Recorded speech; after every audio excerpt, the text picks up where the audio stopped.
ಸರಿ ಸರಿ.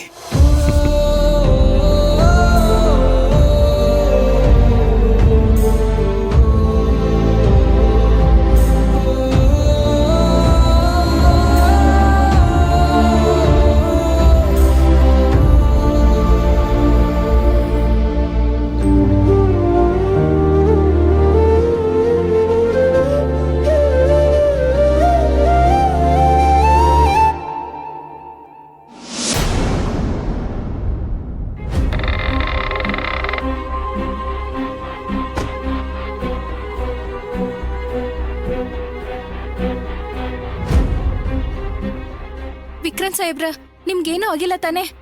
ಏನೂ ಆಗಿಲ್ಲ. ನನಗೆ ಸಂಪೂರ್ಣ ವಿಶ್ವಾಸ ಇತ್ತು ವಿಕ್ರಾಂತ್ ಸಾಹೇಬ್ರು ಕ್ಷೇಮದಿಂದ ಮನೆಗೆ ಬರ್ತಾರ ಅಂತ. ಸಾಹೇಬ್ರ, ನಿಮ್ ಡ್ರೈವರ್ ನಂಜಪ್ಪ ಇದ್ನಲ್ಲ, ಅವಂದು ಮತ್ತೆ ಅವ್ನ್ ಹೆಂಡ್ತಿದು ನಾಟಕ ಅನ್ನೋದು ನನಗ್ ಗೊತ್ತಾಗೈತ್ರಿ. ಅದಕ್ಕೆ ಆಧಾರ ಸಿಕ್ಕೈತ್ರಿ. ಹೌದಾ? ಏನದು? ನಾನೇ ಅವ್ನ್ ಹೆಂಡ್ತಿನ ಹಿಂಬಾಲಿಸಿ ಅವಳ ಚರಿತ್ರೆನೆಲ್ಲ ರೆಕಾರ್ಡ್ ಮಾಡ್ಕೊಂಡ್ ಬಂದೇನ್ರಿ. ಎಲ್ಲ ಮೊಬೈಲ್ನಾಗ ಐತ್ರಿ.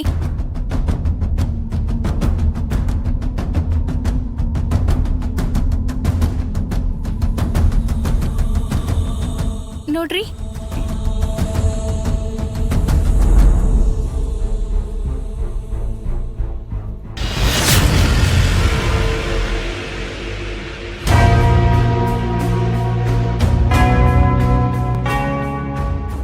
ಇದು ನಿಮಗ್ ಹೆಲ್ಪ್ ಆಗ್ತದ, ಅಷ್ಟಾದ್ರೆ ಸಾಕು. ಮಾಧವಿಯವರೇ, ಥ್ಯಾಂಕ್ ಯು. ಬಟ್ ಈ ರೀತಿ ಹೇಳ್ತೀನಿ ಅಂತ ಬೇಜಾರು ಮಾಡ್ಕೋಬೇಡಿ. ಈ ಪ್ರೂಫು ಕೋರ್ಟಲ್ಲಿ ನಿಲ್ಲೋದಿಲ್ಲ. ಮರ್ಡರ್ ಕೇಸ್ಗೂ ಇದಕ್ಕೂ ಯಾವ ಸಂಬಂಧನೂ ಇಲ್ಲ. ಇವಳೇನ್ ಮಾಡಿದಾಳಲ್ಲ, ಇದು ಇವಳು ಪರ್ಸನಲ್. ಹೌದು ಸಾಹೇಬ್ರೆ. ಹೌದು, ಗಂಡ ಜೈಲಲ್ಲಿದ್ದಾನೆ, ಜೀವನ ನಡೆಸೋದಕ್ಕೆ ಕಷ್ಟ ಆಗ್ತಾ ಇದೆ, ಅನಿವಾರ್ಯ ಕಾರಣಗಳಿಂದ ಹೀಗೆಲ್ಲ ಮಾಡಿದೆ ಅಂತ ಹೇಳಿದ್ರೆ ಕೋರ್ಟಲ್ಲಿ ಅವಳಿಗೆ ಕ್ಷಮೆ ಸಿಗುತ್ತೆ. ನನಗೊಂದು ತಿಳಿವಲ್ದ ಸಾಹೇಬ್ರ, ಈ ಗುಂಪನ್ನ ಹೇಗ್ ಬೆತ್ಸೋದು ಅಂತ. ಎಲ್ಲ ಆಗುತ್ತೆ, ಏನು ಯೋಚನೆ ಮಾಡಬೇಡಿ. ಸ್ವಲ್ಪ ಟೈಮ್ ಬೇಕು ಅಷ್ಟೇ. ನೋಡಿ, ಈ ವಿಡಿಯೋನ ಡಿಲೀಟ್ ಮಾಡಬೇಡಿ. ಮುಂದೊಂದಿನ ಉಪಯೋಗಕ್ಕೆ ಬಂದರೂ ಬರ್ಬೋದು. ಸೊ ಎಲ್ಲಾದರೂ ಒಂದು ಕಡೆ ಸೇವ್ ಮಾಡಿ ಇಟ್ಕೊಳ್ಳಿ. ಪ್ರಯತ್ನಗಳು ಸೋತ ಉದಾಹರಣೆನೇ ಇಲ್ಲ. ಸಾಹೇಬ್ರ, ನಿಮ್ ತಾಯಿಯವ್ರನ್ನ ನಿಮ್ಮ ಮಗನ್ನ ನೋಡ್ಕೊಂಡ್ ಬಂದ್ರ? ನಿನ್ನೆವರೆಗೂ ಸ್ವಲ್ಪ ಯೋಚನೆಗಳಿತ್ತು, ಈಗ ಸ್ವಲ್ಪ ಕಡಿಮೆ ಆಗಿದೆ. ಅವರಿಬ್ರು ಈಗ ತುಂಬಾ ಸುರಕ್ಷಿತವಾದ ಜಾಗದಲ್ಲಿದ್ದಾರೆ, ಆರಾಮಾಗೂ ಇದ್ದಾರೆ. ಮನ್ಸಿಗೆ ಈಗ ಸ್ವಲ್ಪ ನಿರಾಳ ಆಗಿದೆ. ಹಾಗೆ ಕೇಸ್ ವಿಷಯವಾಗಿ ಚಿಂತೆನೂ ಕಡಿಮೆ ಆಗಿದೆ. ಏನಾಯ್ತು ಸಾಹೇಬ್ರ? ನನಗನ್ನಿಸ್ತಿದೆ ಇವತ್ತು ಪಲ್ಲವಿಯವ್ರಿಗೆ ಒಂದಷ್ಟು ಅನುಭವಗಳಾಗಿರುತ್ತೆ. ಪ್ರತಿಭಟನೆ ಮಾಡಿದ್ದು ಭೀಮಾಂಬಿಕಾ ಕಡೆಯವರೇ ಅಲ್ವಾ? ಅವರೇ ಸ್ವಲ್ಪ ಅನುಭವ ಮಾಡ್ತಿರ್ತಾರೆ. ಜೇಡ ತಾನ್ ಹೆಂಡ್ತಿರೋ ಬಲಿ ಒಳಗ ತಾನೇ ಸಿಕ್ಕಿ ಒದ್ದಾಡುತ್ತಲ್ಲ, ಹಂಗಾಯ್ತು ಅವ್ರ ಪರಿಸ್ಥಿತಿ. ಹೌದು, ಆದ್ರೆ ಇವತ್ ನಡೆದಿರೋ ಘಟನೆಗಳ ಬಗ್ಗೆ ಪಲ್ಲವಿಯವರು ಯೋಚನೆ ಮಾಡಿರ್ತಾರೆ. ಕೆಲವು ಸತ್ಯ ಏನು ಅಂತ ಅವ್ರಿಗೂ ಅರ್ಥ ಆಗಿರುತ್ತೆ. ಯಾರಿಗೇನ್ ಅವಶ್ಯಕತೆ ಇದೆಯೋ ನನಗ್ ಗೊತ್ತಿಲ್ರಿ ಸಾಹೇಬ್ರ, ಆದ್ರ ಈ ಕೇಸಿಂದ ನೀವು ಖುಲಾಸೆ ಆಗ್ಬೇಕ್ರಿ. ಆಗ್ಲೇ ಆ ಭೀಮಾಂಬಿಕಾ ಪತನ ಶುರು ಆಗೋದು. ಏನಾದ್ರೂ ಮಾಡಿ ನಿಮ್ ಕೇಸ್ನ ನೀವು ಗೆದ್ಬಿಡಿ ಸಾಹೇಬ್ರ. ನಾನು ಅದೇ ಪ್ರಯತ್ನದಲ್ಲಿದ್ದೀನಿ.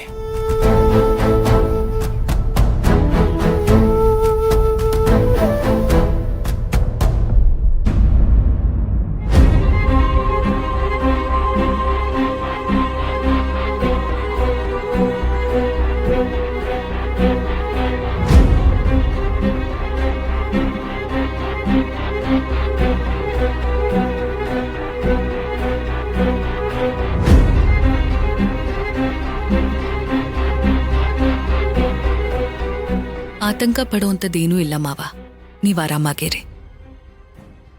ನಂಗೆ ಸ್ವಲ್ಪ ಟಯರ್ಡ್ ಆಗಿದೆ, ನಾನು ಮತ್ತೆ ಸಿಗ್ತೀನಿ.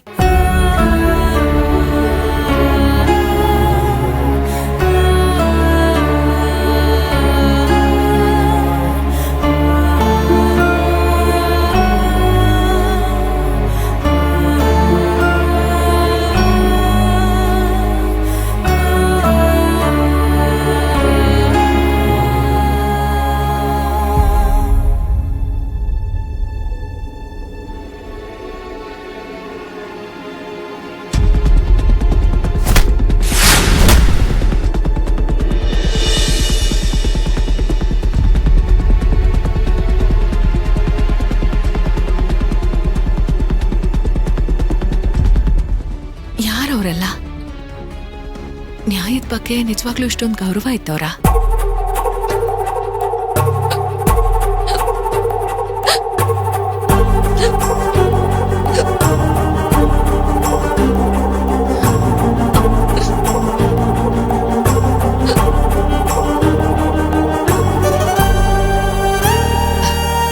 ತುಂಬಾ ಥ್ಯಾಂಕ್ಸ್ ಅಮ್ಮ. ಅವತ್ತು ನಾನ್ ಥ್ಯಾಂಕ್ಸ್ ಹೇಳಿದಕ್ಕೆ ಥ್ಯಾಂಕ್ಸ್ ಹೇಳ್ಬೇಡಿ ಅಂತ ಎಷ್ಟೊಂದೆಲ್ಲ ಹೇಳ್ದೆ. ಇವತ್ ನೀನ್ ಹೇಳ್ಬೋದಾ? ಕೆಲವೊಂದು ಅಭ್ಯಾಸ ಬಲ ಅಮ್ಮ, ಬಾಯಲ್ ಬಂದ್ಬಿಡುತ್ತೆ. ನೀನ್ ನಿದ್ದೆ ಮಾಡಿಲ್ವಾ? ಇಲ್ಲಿಗ್ ಬಂದಾಗ ವಿಕ್ರಾಂತ್ ಸುಳಿವು ಸಿಕ್ತಿಲ್ಲ ಅನ್ನೋ ಯೋಚನೆಗೆ ನಿದ್ದೆ ಬರ್ತಿರ್ಲಿಲ್ಲ. ಆದ್ರೆ ಈಗ ವಿಕ್ರಾಂತ್ ಯಾವುದೇ ಅಪಾಯಕ್ಕೆ ಸಿಕ್ಕಾಕೊಂಡಿಲ್ಲ ಅನ್ನೋ ಸಮಾಧಾನಕ್ಕೆ ನಿದ್ದೆ ಬರ್ತಿಲ್ಲ. ಒಟ್ನಲ್ಲಿ ನಮ್ಮಂತ ವಯಸ್ಸಾದವ್ರಿಗೆ ಸಿಗೋ ಸಮಾಧಾನನೇ ದೊಡ್ಡ ಸಂಭ್ರಮ ಪಲ್ಲವಿ. ಅಂದ್ಹಾಗೆ ವಿಕ್ರಾಂತ್ ಯಾವಾಗ ಬರ್ತಾನಂತೆ? ಯಾವ ಕೆಲ್ಸದ ಮೇಲೆ ಹೋಗಿದಾನಂತೆ? ಯಾಕಂತೆ ಇದೆಲ್ಲ ಅವ್ನ್ ಮಾಡ್ತಿರೋದು? ಅಮ್ಮನ್ಗೆ ಹೇಳಿ ಅಂತ ನಿನ್ನ ಹತ್ರ ಏನಾದ್ರೂ ಹೇಳ್ ಕಳ್ಸಿದಾನ? ಇಲ್ಲಮ್ಮ, ಏನೂ ಹೇಳಿಲ್ಲ. ಅಲ್ಲಮ್ಮ, ನೀವಿಬ್ರು ಅಷ್ಟೊತ್ತು ಜೊತೆನಲ್ಲಿ ಸಮಯ ಕಳ್ದಿದ್ದೀರಾ, ಏನು ಮಾತಾಡ್ಕೊಂಡೇ ಇಲ್ವಾ? ಅವನು ಹಾಗೆ ಬಹಳ ಕಡಿಮೆ ಮಾತಾಡ್ತಾನೆ.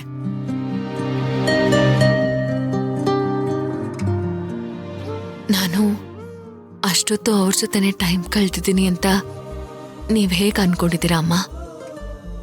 ಒಂದು ಅಂದಾಜಲ್ಲಿ ಕೇಳ್ದೆ ಅಷ್ಟೇ ಅಮ್ಮ. ಒಂದೊಂದ್ಸಲ ಅನ್ಕೊಳ್ಳೋ ರೀತಿ ಯಾವುದು ನಡೆಯಲ್ಲ ಅಮ್ಮ. ಆ ಥರ ನಡೆದ್ರು ಅದು ನಮ್ಮ ಅಂದಾಜಿಗೆ ಸಿಗಲ್ಲ. ನಿಜಮ್ಮ. ಆದ್ರೆ ಕಾನೂನು ಸಾಕ್ಷಿ, ಪೇಪರ್ ನ್ಯೂಸ್ ಅವ್ರು ಹೇಳೋ ಹಾಗೆ ನನ್ನ ಮಗ ಕೊಲೆಗಾರ ಅಲ್ಲಮ್ಮ. ಈ ವಿಷಯದ ಬಗ್ಗೆ ನಿನ್ನ ಹತ್ರ ನಾನು ಯಾವತ್ತೂ ಚರ್ಚೆ ಮಾಡಲಿಲ್ಲ. ಆದ್ರೆ ಈಗ ಹೇಳ್ತಿದ್ದೀನಿ ಕೇಳು, ನಮ್ಮ ವಿಕ್ರಾಂತ್ ಕೊಲೆಗಾರ ಅಲ್ಲಮ್ಮ. ನನ್ನ ನಂಬು ಅಮ್ಮ. ಇದ್ರ ಬಗ್ಗೆ ನಾವು ಡಿಸ್ಕಸ್ ಮಾಡೋದು ಬೇಡ ಅನ್ಸುತ್ತೆ. ಕಾನೂನು ತಿಳಿದವರು ಇದ್ರ ಬಗ್ಗೆ ಬೇರೇನೋ ಹೇಳ್ತಾರೆ. ಅಂದ್ರೆ ಪ್ರತಿ ತಪ್ಪಿಗೂ ಪ್ರತಿ ಕೊಲೆಗೂ ಒಂದು ಸಮರ್ಥನೆ ಇರುತ್ತೆ. ಅದೇ ಕಾರಣಕ್ಕೆ ಡಿಫೆನ್ಸ್ ಲಾಯರು ಇರ್ತಾರೆ. ನೀನ್ ಹೇಳೋದು ಒಂದ್ ರೀತಿ ಸರಿ ಬಿಡಮ್ಮ.